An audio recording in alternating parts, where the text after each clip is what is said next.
உலகெங்கும் பரவி வாழக்கூடிய வன் டிவி நேயர்களுக்கு வணக்கம். மூனிலிருந்தும் மார்ஸிலிருந்தும் தவறாமல் நம் நிகழ்ச்சிகளை கண்டுகளிக்கக்கூடிய அனைவருக்கும் நன்றி கூறி இந்த வார சிரிப்பு சிறப்பு செய்தி தொகுப்பு நிகழ்ச்சிக்கு நேயர்களை வரவேற்கிறேன். முதல் செய்தி, குழந்தை இயேசுவின் பிறப்பை டிசம்பர் 25 அன்று உலகமே கொண்டாடிய நிலையில் தமிழகத்தில் கொண்டாடிய விதத்தை அறிந்து வேட்டிக்கன் அதிர்ச்சியும் மகிழ்ச்சியும் கொண்டதாக தகவல்கள் வெளிவரத் தொடங்கியுள்ளது. இந்து கடவுள்களை சாத்தான்கள் என்று கூறும் கிறிஸ்தவத்தில் ஏற்கனவே பொங்கல், கொடியேற்றுதல், அமாவாசை அன்று தட்டி எழுப்புதல், மாலை அணிந்து நடைபயணம் மேற்கொண்டு வேண்டுதல் செலுத்துதல் என இந்து பண்டிகைகள் எல்லாம் ஹைஜாக் செய்யப்பட்டுள்ள நிலையில் இப்போது விநாயகர் கோவில் முன்பே குழந்தை இயேசுவுக்கும் மேரிக்கும் தேங்காய் சுற்றி தேம்பாவணி பாடி வழிபாடு நடத்திய இந்துக்களின் மத சார்பின்மையை கண்டு இந்த பைத்தியங்களை எல்லாம் அன்றே கிழக்கிந்திய கம்பெனி சரியாக அடையாளம் கண்டுகொண்டுள்ளதே என்பதை எண்ணி வேட்டிக்கன் இருமாப்பு அடைந்துள்ளதாக உறுதிப்படுத்தப்படாத செய்திகள் கசிந்துள்ளது.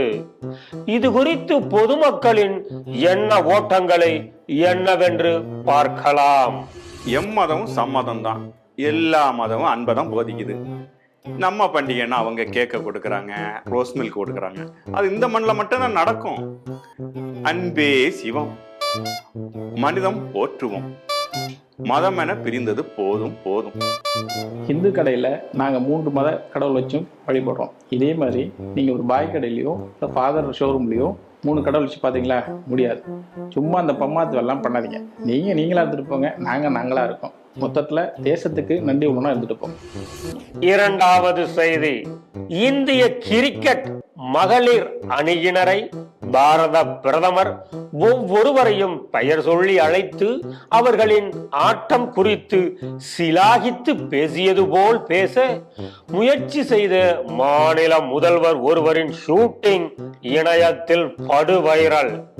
முதல்வரோடு கலந்துரையாட வந்த வீரர்களின் பெயர் கூட தெரியுமா என தெரியவில்லை. ஆனாலும் தான் ஒரு ஆஃப் ஸ்பின் பவுலர் என அவர் கூறியதையும், அவருடைய மகன் முன்னொரு காலத்தில் என் தந்தை ஒரு சிறந்த லெக் ஸ்பின்னர் என கூறியதையும், இப்போது நம்முடைய முதலமைச்சர் அவருடைய நான் கிரிக்கெட் விளையாண்டுருக்கிறேன். இன்னும் சொல்ல போனா மிகச்சிறந்த ஒரு லெக் ஸ்பின் போலர். அவர் போலிங் போட்டா யாராலும் ஆட முடியாது. டெக்கிகளும் ஜென்சிகளும் ஒப்பிட்டு விவாதம் செய்ய தொடங்கியுள்ளனர். மூன்றாவது செய்தி, அறிவு திருவிழாவில் பேசிய தோசை புகழ் எழுத்தாளர் என்று கூறிக்கொண்டு அறிவாலய பேரோலில் ஃப்ரீலான்சராக பணிபுரியும் மதிமாறன் பேசும்போது கும்பிடுறசாமி நமஸ்காரம் என இரண்டையும் ஒழித்தது திராவிடம் என்று ஊழையிட்டுள்ளார். கும்பிடுறசாமி என்கிற அடிமை தமிழையும் நமஸ்காரம் என்கிற ஆதிக்க சமஸ்கிருதி ஒழிச்சு வணக்கம் என்கிற சுயமரியாதை மிக்க சொல்லை அறிமுகப்படுத்தியது, பிரபலப்படுத்தியது பெரியார் இயக்கம், அண்ணா, கலைஞர் தலைமையிலான திராவிட முன்னேற்ற கழகம். இது குறித்த பொதுமக்கள் கருத்துக்களை கேட்போம். சுந்தர் பிச்சையை படிக்க வச்சது திராவிடம் தான். கல்யாணம் ஆன கொஞ்ச மாசத்திலேயே ஒரு பிரபல செலிபிரிட்டிகள் அப்பா அம்மா ஆனது இந்த திராவிடத்துலதான்.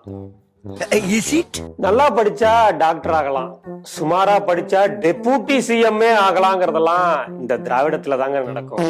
வயசுல இவரை விட சின்னவர்னு தெரிஞ்சும் சட்டசபையில இவர் காலில் பொசுக்குன்னு விழுகுறாங்க. முதல்வர் வீட்டுக்கார அம்மா காலில் வயசுல மூத்தவர், அரசியல் கட்சியில பெருச தலைவரா இருக்காரு, இவர் பொது வெளியில போய் பொசுக்குன்னு விழுகுறாரு.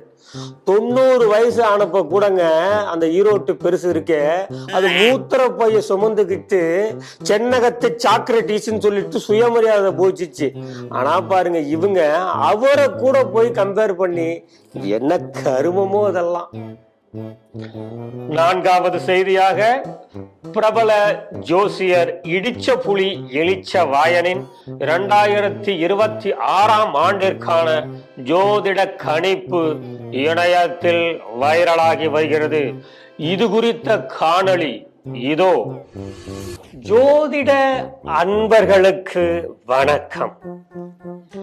2026இல் எல்லோருக்கும் எல்லாம் கிடைக்கும் என நம்பலாம்.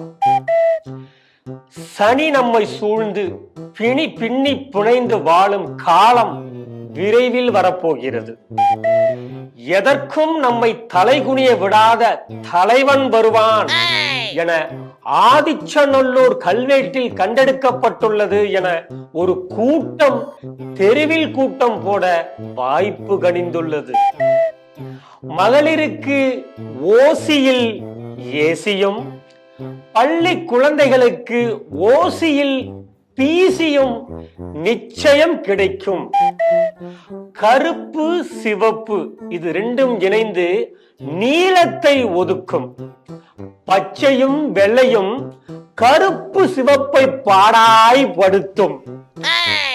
இளம் பெரியார், இளம் எம்ஜிஆர் என்ற அரசியலில் புது வரவுகள் போல திரையுலகில் சின்ன கவுண்டமணி, சின்ன சின்னி ஜெயந்த் என ஆட்கள் வரவும் வாய்ப்பு இருப்பதை கட்டங்களின் நகர்வுகளில் தெரிந்து கொள்ளலாம். மொத்தத்தில் இந்த 2026 தசா புத்தியும் தத்தியின் புத்தியும் இணைந்து ஓஹோ ஆஹோ என எல்லோருக்கும் எல்லாமும் கிடைத்திட வாழ்த்துகிறேன். நன்றி. நிறைவு செய்தியாக, திமுக கவுன்சிலர்கள் உட்கட்சி பூசலால் அக்கட்சியில் இருந்து விலக இருப்பதாக பத்திரிகை ஒன்று செய்தி வெளியிட்டுள்ளது. இது குறித்து கொந்தளித்துள்ள கவுன்சிலர்கள் சிலரது வீடியோக்கள் வெளியாகி பெரும் பரபரப்பை ஏற்படுத்தியுள்ளது. எங்களை என்ன இந்த சங்கி பயலுக மாதிரி பொதுக்கூட்டம், ஆர்ப்பாட்டம், கட்சி மீட்டிங் அப்படின்னாக்க வீட்டுல இருந்தே புளிச்சோறு, தயிர் சோறு எல்லாம் கட்டிக்கிட்டு போய், அதுவும் சைக்கிளோ இல்ல பைக்லயோ போய் இறங்கி நின்று பாரத் மாதா கி ஜெய் வாழ்கன்னு கத்துற கூட்டமா சார் நாங்க. தேசபக்தி தெய்வ பக்தின்னு பேசுற டேஷ் கூட்டம் நாங்க இல்ல சார். நாங்க எங்க வயத்தை ரொப்பிக்க, எங்க பாக்கெட்டை ரொப்பிக்க, எங்க குடும்பம் நல்லா இருக்க ஊர் அடிச்சு ஒலையில போட்டு ஒரு குடும்பத்துக்கு விசுவாசத்தை காமிக்கிற அடிமை கூட்டம் சார் நாங்க. எங்களை போய் நீ மாறுவியான்னு கேக்குறீங்களே, என்ன சார் நியாயம் இது? என்னங்க தெரியும் இந்த பத்திரிகைக்காரங்களுக்கு? என் ஏரியா கவுன்சிலர் யார் தெரியுமா? என் வீட்டுக்கார அம்மா தான். ஆனா வரவு செலவு, எங்க கட்டிங் வாங்கணும், எங்க கட்டிங் கொடுக்கணும், அந்த எல்லா டீலிங்கும் பாத்துக்கிற டேட்டா பேஸ் நான் தான். நாங்க ஏதோ கொஞ்சம் சுகபோகமா வாழ்றோம். இது உங்களுக்கு பொறுக்கலையா? எதையாவது சொல்லி நாங்க கட்சி மாறிடுவோம்னு சொல்லி பெரிய இடத்துல எங்களை போட்டு விடணுமா? ஒரு குடும்பத்துக்கு விசுவாசமா இருக்கிற கூட்டம் நாங்க. நீங்க என்ன வேணாலும் எழுதிக்கங்க, நாங்க மாற மாட்டோம். இந்த வார சிரிப்பு சிறப்பு செய்தி தொகுப்பு நிறைவடைகிறது. மீண்டும் அடுத்த வாரம் சந்திப்போம். பீகார் வாக்காளர்கள் போல் 2026 நல்லதே நடக்க நாம் அனைவரும் சிந்திப்போம். நன்றி.